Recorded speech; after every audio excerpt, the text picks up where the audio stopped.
Elden Ring is massive in countless ways. The level of consistent quality is impressive for a game this big, but a few mistakes still manage to slip through the cracks, including a few typos here and there. Most of these are pretty minor and were removed in later updates, but what if I told you that a typo still exists within a major cutscene, and it can actually help give some direction for solving one of Elden Ring's biggest mysteries? Near the end of the game, the player burns the Erdtree by kindling what's known as the Giant's Flame. This fire isn't enough to burn away the thorns blocking the entrance to where the Elden Ring is hidden, but this process also somehow transports us to the crumbling mausoleum in the sky, Farum Azula. Here, we defeat Malekith, the Black Blade, and unleash the Rune of Death, which allows the red flame of the giants to fully engulf the Erdtree.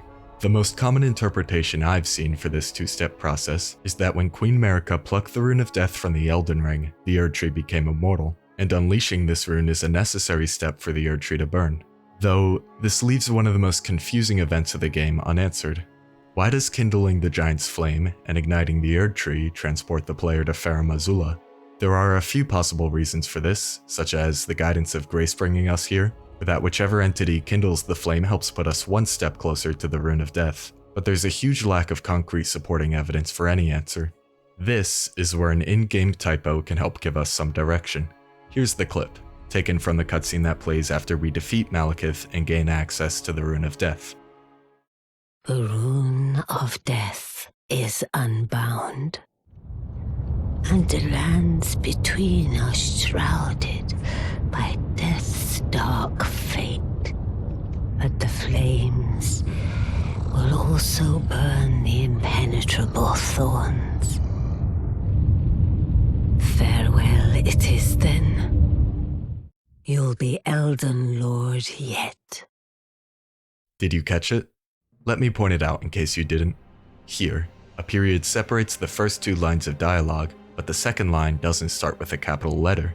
This may look like a simple mistake, but if we listen to the original audio found in unused game files, we see that the dialogue was altered at some point in development. Here's the original clip. The Rune of Death is unbound. Black flames have devoured the Erdtree, and the lands between are shrouded by death's dark fate. Despite being told that the Erdtree is burning with black flames, the final version of Elden Ring depicts a deep red fire.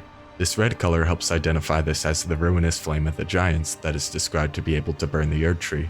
Assuming that this unused line wasn't just a mistake in the recording studio, that would mean that the Erdtree was originally intended to be engulfed with black flames, the same color that we see billowing from the Rune of Death and utilized by the Black Knives and the Godskins. Instead of the Giant's Forge being kindled to both burn the Erdtree and bring us to Farum Azula, the purpose of this event may have once only been to bring the player closer to the Rune of Death.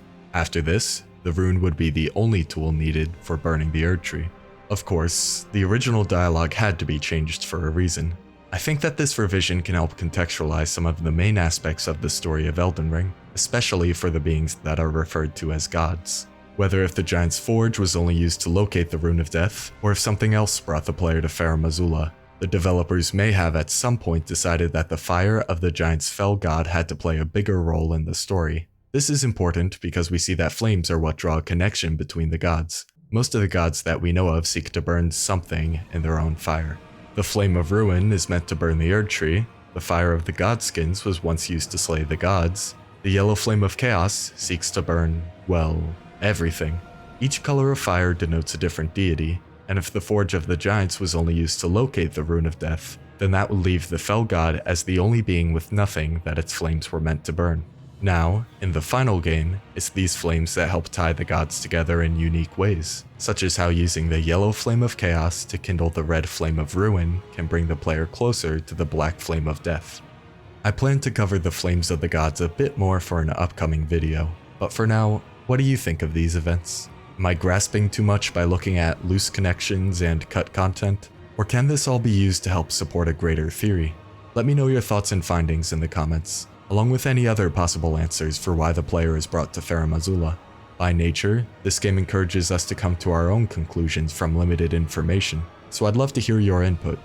As always, thank you so much for watching, and I'll see you next time.